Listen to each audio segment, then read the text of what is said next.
Shalom pessoal, tudo bem? Nós estamos em mais um Pergunta pro AP. E hoje, como vocês podem ver, num visual novo aqui, estou aqui na minha mesa, confortável. Eu estou muito feliz por esse tempo que a gente está juntos aqui. E não se esqueça, se você quiser fazer alguma pergunta para mim, você pode me mandar no meu WhatsApp, 11 98440 4887.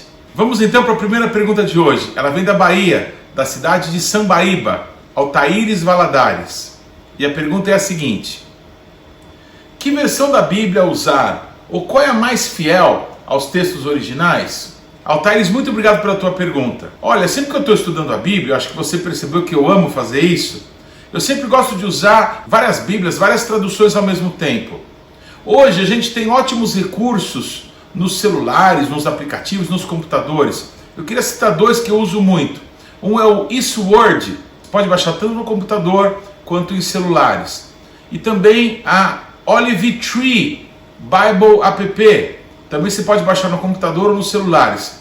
E você pode baixar algumas versões gratuitas de várias Bíblias e algumas que são pagas. E você pode estudar e fazer coisas incríveis, como comparar versículos de várias Bíblias ao mesmo tempo. Eu uso muito esse recurso. Uma coisa fundamental para a gente entender sobre esse assunto é que a língua de um povo tem a ver com a sua cultura, tem a ver com a sua história. Então é muito difícil você conseguir traduzir, dando o mesmo sentido que um povo usa de determinada palavra, para um povo de uma língua, de uma cultura muito distinta. O melhor exemplo que eu dou para isso é você traduzir dor da gota serena ou cabra da peste para japonês ou para russo, expressões usadas por Graciliano Ramos no Grande Sertão Veredas. Você entendeu?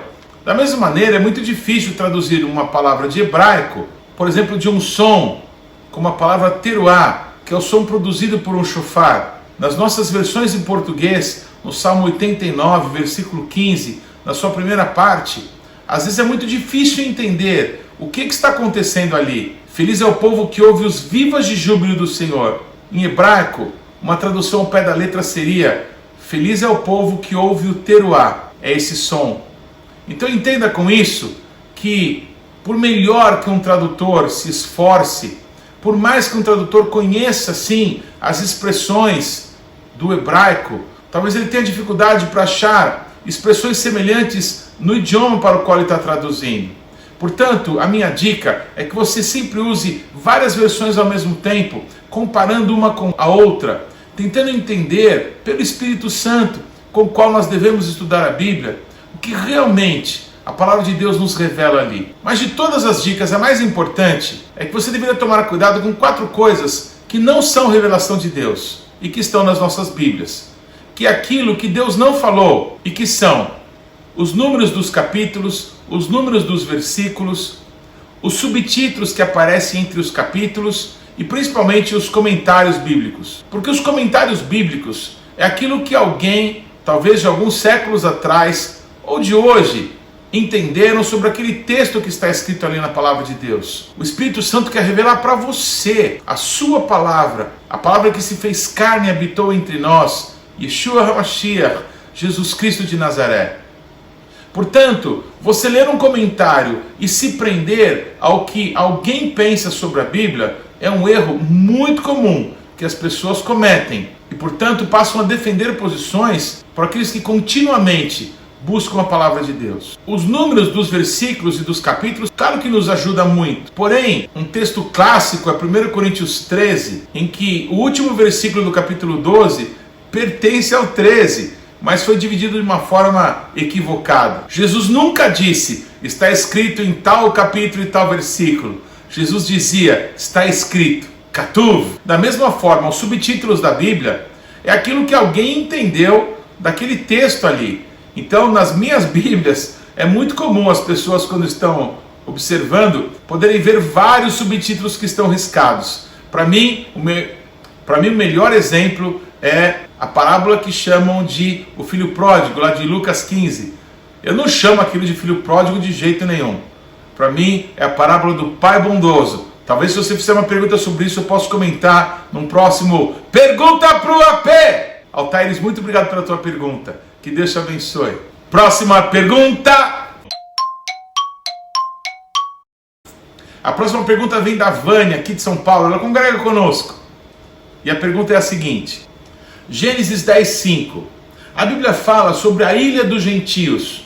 Por que esta ilha, nesse tempo, se os povos passaram a ser conhecidos como gentios somente depois que Deus fez para si um povo, os judeus? Vânia, obrigado pela tua pergunta. Olha, esse texto que você leu e que você perguntou é o texto em que os descendentes de Jafé, um dos filhos de Noé, são espalhados pelas nações. Ele gera filhos, os seus filhos geram filhos, então o mundo vai ser povoado. Cada um dos descendentes de Noé foram para um lugar do mundo e se espalharam. A resposta para a tua pergunta tem a ver com o entendimento que Moisés, que escreveu os 5 primeiros livros da Bíblia, ele vem bem depois de Abraão, bem depois de Noé. Então, quando Moisés escreve, principalmente no livro de Gênesis, ele fala de coisas e usa nomes que ele sabia nos seus dias. Moisés, por exemplo, fala de locais por onde o pai Abraão passou, que não existiam nos dias do pai Abraão, mas que na época da conquista da Terra Prometida, sim, esses locais, essas cidades existiam. Então, a palavra gentios, goim, em hebraico, é a palavra que fala das nações, não apenas para diferenciar judeus de não judeus. Então os descendentes de Jafé, que foram povoar o sul da Europa, e naturalmente depois subiram, e que também povoaram o Oriente, são certamente os primeiros povos a povoarem as ilhas do mar Mediterrâneo, conhecido em hebraico como Yam Gadol, o Mar Grande. E para encerrarmos sobre esse assunto, é importante saber que, embora no capítulo 10 de Gênesis estão citados ali os nomes dos descendentes de Noé através dos seus 3 filhos, essa dispersão só se dá depois da Torre de Babel, que vai estar citada na Bíblia apenas no capítulo 11, quando as línguas se separaram, cada grupo, conforme a sua língua, seguiu um dos caminhos pelo mundo, formando etnias que hoje fazem parte da multiforme graça e sabedoria de Deus,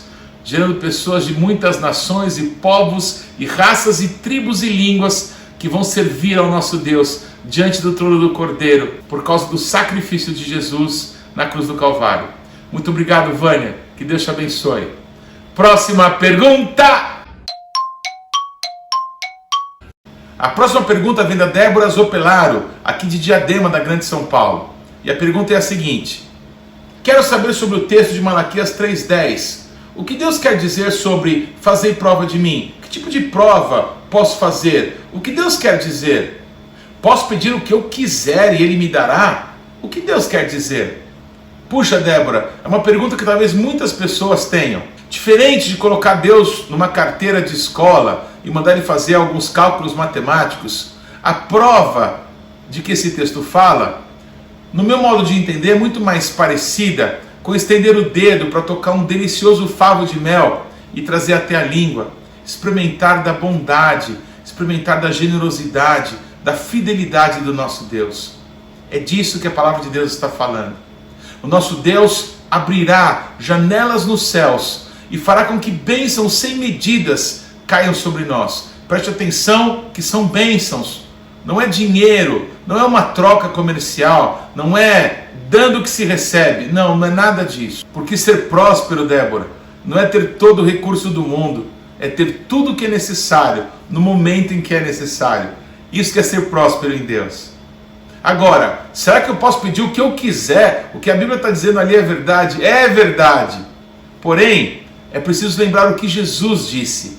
Ele disse assim: se vocês estiverem em mim e as minhas palavras estiverem em vocês, vocês vão me pedir o que vocês quiserem e isso vai ser concedido. Uma pessoa que está em Jesus, Débora, uma pessoa que tem a sua palavra como parte da sua vida, não vai pedir alguma coisa para o seu bel prazer, ou para desperdício, ou para o seu orgulho e vaidade. E talvez pela falta de esforço, de buscar Deus com tanta intensidade, a ponto disso se cumprir na nossa vida, muitas pessoas acham que esse texto não é verdade, acham que Jesus mentiu quando Ele disse qualquer coisa.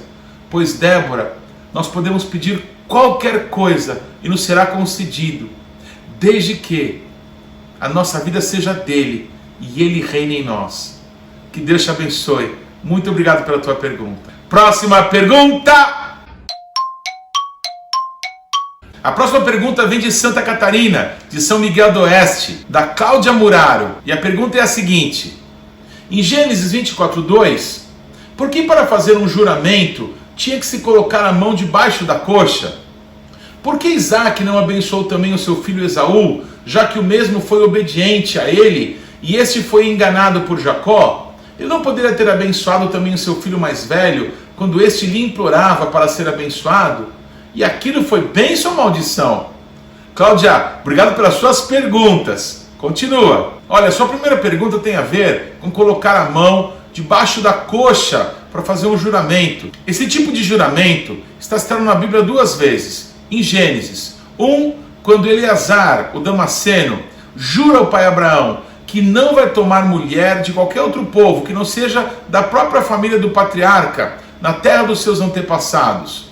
E depois, quando Jacó faz com que o seu filho José jure que ele não vai ser sepultado no Egito, mas sim na caverna de Macpelá, onde os seus pais estavam sepultados. O colocar a mão debaixo da coxa tem a ver com a virilidade, tem a ver com a proximidade dos órgãos sexuais masculinos, de onde a semente que vai gerar filhos é lançada na mulher. Então, por conta disso, esse tipo de juramento era feito como alguma coisa extremamente importante vinda de um patriarca. Estudando também sobre isso, Cláudia, eu vi alguma coisa sobre o local por onde passa o nervo ciático, que teria em tese sido o nervo que foi deslocado quando Jacó lutou com o anjo do Senhor. Mas eu prefiro ficar com a primeira resposta que eu te dei. Agora, quanto a essa questão da bênção de Isaac para Jacó e para Esaú, talvez seja a reflexão mais importante que a gente vai ter hoje nesse programa. Porque o nosso Deus, ele criou todas as coisas pelo poder da palavra. E todas as coisas ainda são mantidas, desde o microcosmos, como os átomos, as moléculas, os elétrons, quanto o macrocosmos, as galáxias, o universo, tudo é mantido pela palavra do poder do nosso Deus. E também é com a palavra da nossa boca que o nosso nome é escrito no livro da vida. Quando nós cremos com o nosso coração e confessamos com os nossos lábios a respeito de Jesus, que Deus o ressuscitou dentre os mortos, somos salvos. Então nós precisamos prestar muito mais atenção pelo testemunho da Bíblia sobre aquilo que sai da nossa boca. Quando Isaac, mesmo enganado, abençoa Jacó, ele coloca em Jacó coisas que eram intransferíveis. A bênção não pode ser revogada, não dava mais para tirar a bênção. Era impossível tirar a bênção de Jacó. A Bíblia declara que não se pode amaldiçoar quem é bendito. Então quando Esaú chega, entenda isso, o patriarca Isaac não amaldiçoa Esaú, mas libera as palavras que lhe restam.